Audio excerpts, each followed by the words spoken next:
अस्सलाम वालेकुम। Welcome to agenda CSS. मैं हूं सकलैन चमल और आज हम बात करेंगे मिनिस्ट्री ऑफ डिफेंस के बारे में। इसके एग्ज़ाम्स आते रहते हैं। लास्ट ईयर भी आए थे, आई थिंक 2021 में भी आए थे, फिर 2022 में आए थे। जो 2022 वाला ही जो है मैंने भी दिया था। तो काफ़ी सारे लोग मुझे कह रहे थे जी कि कैसा हुआ आपका एग्ज़ाम और उसमें क्या क्या आया था। तो दो चार लोगों तो मैं रिप्लाई कर सका था, लेकिन फिर मैंने सोचा कि I make a video on it when I get free. तो हेयर आई एम, मैं आपको स्क्रीनिंग टेस्ट जो है उसके बारे में भी बताऊंगा और उसके अलावा जो मेरा डिस्क्रिप्टिव टेस्ट का एक्सपीरियंस है वो भी बताऊंगा। वो नेक्स्ट वीडियो में आपको मिल जाएगा। और I also have an experience of the psychometric test of ministry of defence assistant director. तो अगर आपको वो चाहिए तो उसके लिए आपने इस वीडियो को लाइक और शेयर ज़रूर करना है, क्योंकि इस पे हम रख रहे हैं एटलीस्ट 50 और 100 लाइक्स एंड कमेंट्स का टारगेट। तो अगर वो पूरा हो जाएगा तो मैं उसको भी अपलोड कर दूंगा।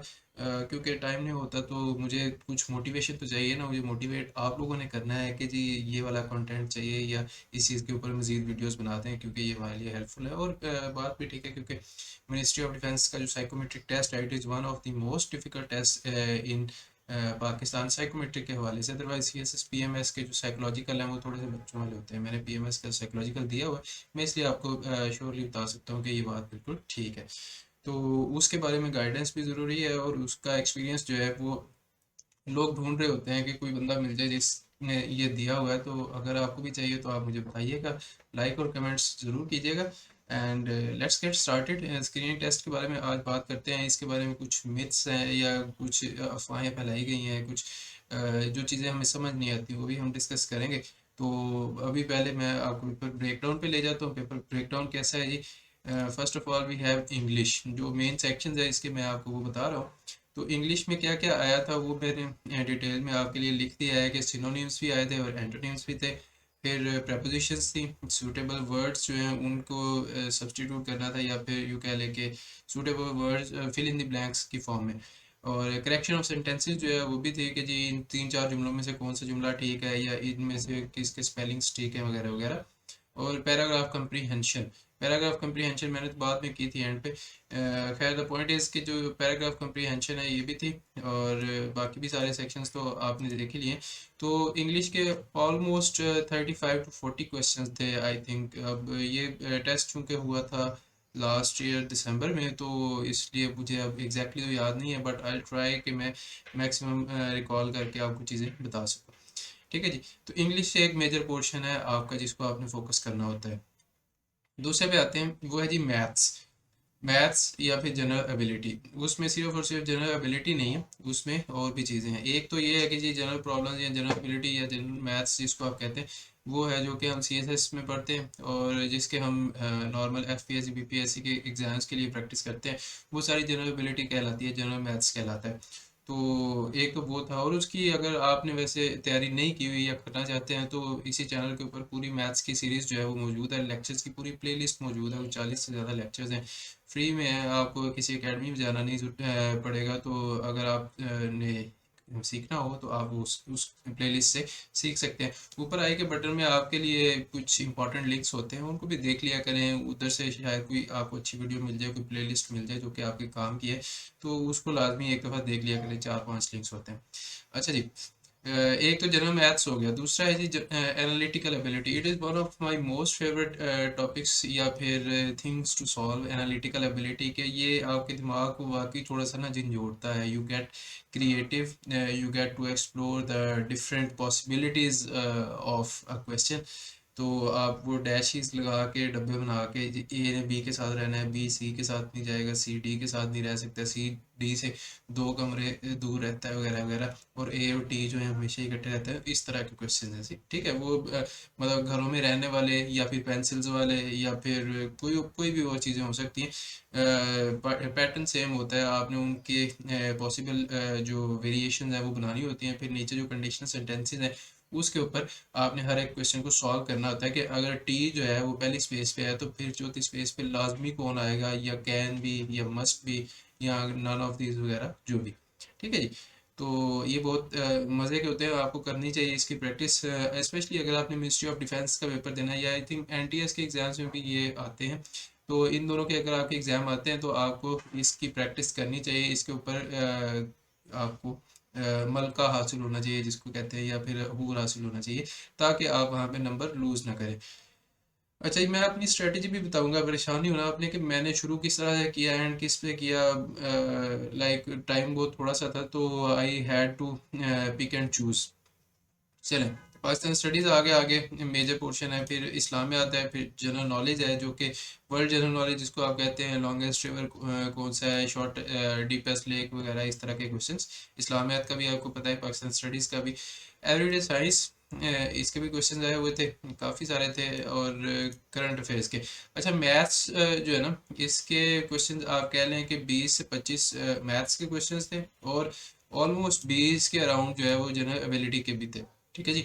तो आप कह सकते हैं कि 80-85 मार्क्स तो आपके यहाँ पे आते हैं कि मैथ्स और इंग्लिश तक। फिर बाकी के जो हैं उसमें पाकिस्तान स्टडीज़ काफ़ी सारी थी, इस्लामियात के थोड़े क्वेश्चंस थे, एवरीडे साइंस के काफ़ी क्वेश्चंस थे, जनरल नॉलेज के भी काफ़ी ज़्यादा थे, और करंट अफेयर्स के भी कुछ ना कुछ थे, लाइक 10 से 15 होंगे मैक्सिमम।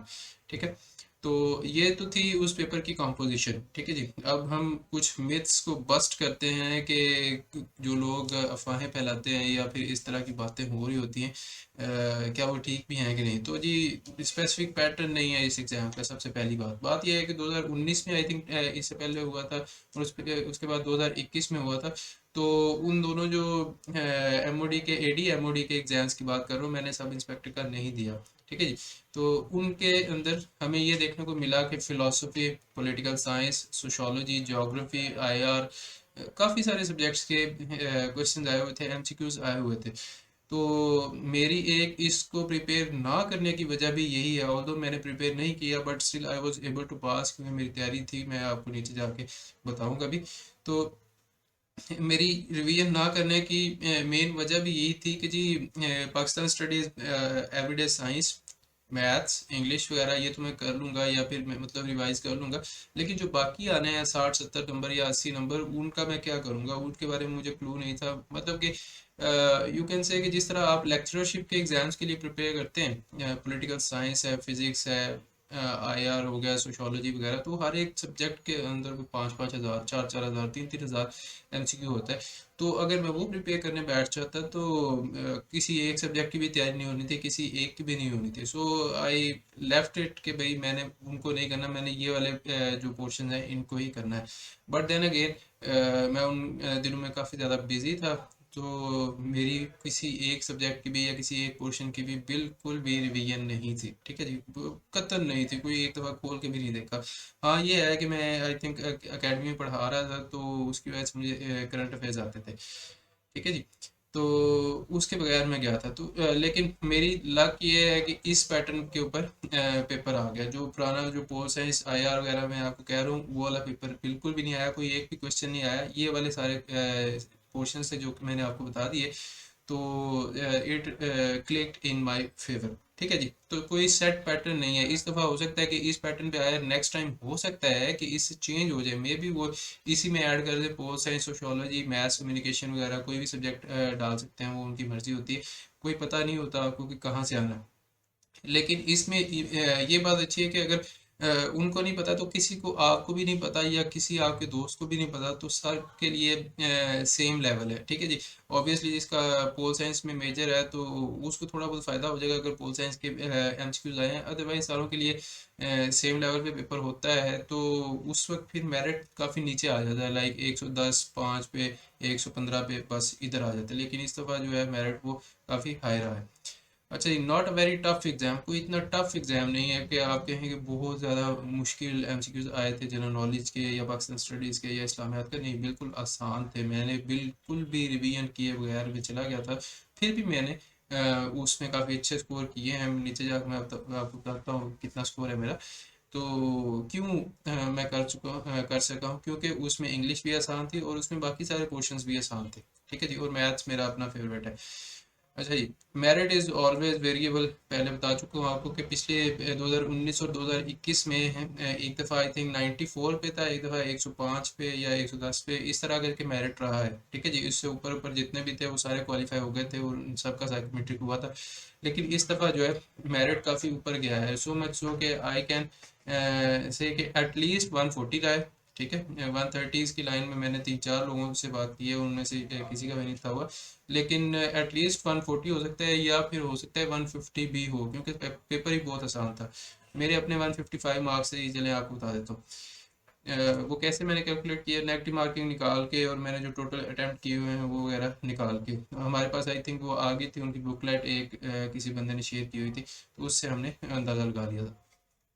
अच्छा जी, अटेम्प्टिंग विद नेगेटिव मार्किंग 100, 200 या 150, आपने कितने अटेम्प्ट करने हैं ये आपके ऊपर वेरी करता है जी। अगर तो सारा पेपर जो है वो मिक्स आ रहा है, ये पोल साइंस, आईआर, सोशियोलॉजी वगैरह सारे सब्जेक्ट्स आ रहे हैं, तो फिर मैं रिकमेंड करूंगा कि आप अच्छे कर लें, जो आपको आते हैं 120-30 के अराउंड, 140 के अराउंड मैक्सिमम, बस। ठीक है। उसकी रीज़न ये है कि जितना आप ऊपर जाएंगे आपको बिल्कुल ही अंदाज़ा नहीं है कि चार में से आप दो ऑप्शन नहीं काट सकते, आपको चार के चार में ही डाउट है, तो फिर आपके एमसीक्यूज गलत होना शुरू हो जाते हैं, ठीक है जी। तो जिनके अंदर दो दो के अंदर आपको डाउट है वो वाले, और जो कंफर्म है सिर्फ वो वाले आप लगा लें, बाकी सारे जो हैं वो छोड़ दें। लेकिन अगर बहुत ज़्यादा इजी पेपर है तो फिर आपको 180, 190 के अराउंड भी अटेम्प्ट करना चाहिए। लोग 200 भी अटेम्प्ट करके आए थे, मैं उनसे मिला भी था साइकोमेट्रिक में, बड़ा मज़ा आता है साइकोमेट्रिक में वैसे। अच्छा, my personal experience, did not revise even a single thing but I had prepared a lot previously. उससे पहले मेरा एफआईए का एग्ज़ाम था अगस्त में, तो उसके लिए मैंने काफ़ी ज़्यादा प्रिपरेशन की हुई थी, और अल्हम्दुलिल्लाह मेरा पास भी है, और डिस्क्रिप्टिव भी दिया हुआ। Let's be hopeful. आप मुझे दुआएं भी दे सकते हैं कमेंट्स में कि सर आपका डिस्क्रिप्टिव भी पास हो, और इस दफ़ा आपकी एडीएफआई में एलोकेशन हो जाए, तो अल्लाह करे हो जाए। तो उसके बाद आपके लिए काफ़ी सरप्राइजेस होंगे चैनल पे इंशाल्लाह। काफ़ी we will have a lot of free stuff on this channel, और इसी तरह क्वालिटी हम प्रोवाइड करेंगे। ये नहीं होगा कि बहुत बेसिक चीज़ें या इधर उधर की एवं चीज़ें मैं आपको बताता रहूँ। मैं अपना एक्सपीरियंस से बता रहा हूँ, मेरी काफ़ी ज़्यादा स्टडी है, और मेरी काफ़ी ज़्यादा टाइम स्पेंड किया है इस सीएसएस की मार्केट में, so I know a lot about it. And आपको जो लोग इस चैनल से काफ़ी देर से वाबस्ता है उनको अंदाज़ा हो गया होगा, ठीक है जी। खैर, मैंने काफ़ी ज़्यादा प्रिपरेशन की थी, तो उसी का मुझे सिला मिला था कि मैंने ना कुछ भी प्रिपेयर नहीं था किया, रिवाइज नहीं था किया, फिर भी मेरे 155 प्लस आ गए थे। स्ट्रेटजी फॉर फर्स्ट राउंड जनाब। पहले राउंड में आपने क्या करना है, मैंने जो किया था, बल्कि मैं वो बता रहा हूँ कि पहले ही राउंड में जाते हुए मैंने कहा था कि टाइम ज़्यादा नहीं है, आई थिंक 2 घंटे का टाइम था, ये कंफर्म कर लीजिएगा वैसे किसी से। आई थिंक 2 घंटे का ही टाइम था।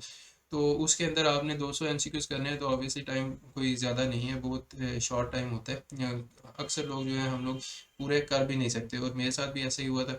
तो फर्स्ट राउंड में मैंने जनाब जो 100% मुझे आते थे वो लगाए हैं, और उसके बाद मैंने 50% वाले जो है जिनके ऊपर मुझे दो दो ऑप्शन में डाउट था, मैंने वो सारे लगा दिए, ठीक है जी। सारे के सारे 100% और 50% वाले सारे लगा दिए।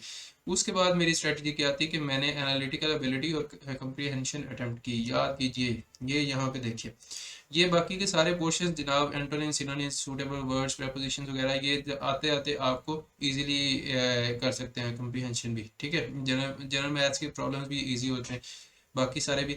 तो वो एक एक रीडिंग में आपको पता चल जाता है कि इसका आंसर क्या है। लेकिन जो एनालिटिकल एबिलिटी है और जो पैराग्राफ कंप्रीहेंशन है, ये दोनों ऐसी चीज़ें हैं कि जिन पे आपको टाइम लगता है, उसको कंप्रीहेंड करना है, समझना है आपने, उसकी पॉसिबल वेरिएशंस बनानी है। जो एनालिटिकल एबिलिटी की मैं बात कर रहा हूँ, तो उनके लिए हमें टाइम लगेगा। सो मैंने इन दोनों को छोड़ दिया था पहले, कि आखिर पे मैंने 15 मिनट लाजमी इसको देने हैं, इन दोनों चीज़ों को।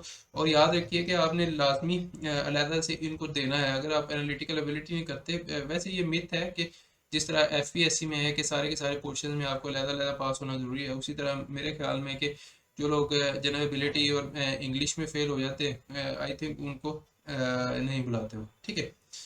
अच्छा जी, मैंने फिर ये 100% 50% करने के बाद एनालिटिकल एबिलिटी और कंप्रीहेंशन की, और टोटल मेरे अटेम्प्टेड आ गए ना 182। एनालिटिकल एबिलिटी मेरी पूरी नहीं हो सकी, आई थिंक 20 में से कोई 15 के अराउंड में लगा सका था, but I had solve them all on the rough sheet, और मुझे कंफर्म था कि ये मेरे सारे ठीक है। सो आई वॉज वेरी हैप्पी। ये चीज़ जो है ना आपको बहुत खुश करती है कि आई एम कंफर्म कि मेरा आंसर ठीक है, ठीक है जी।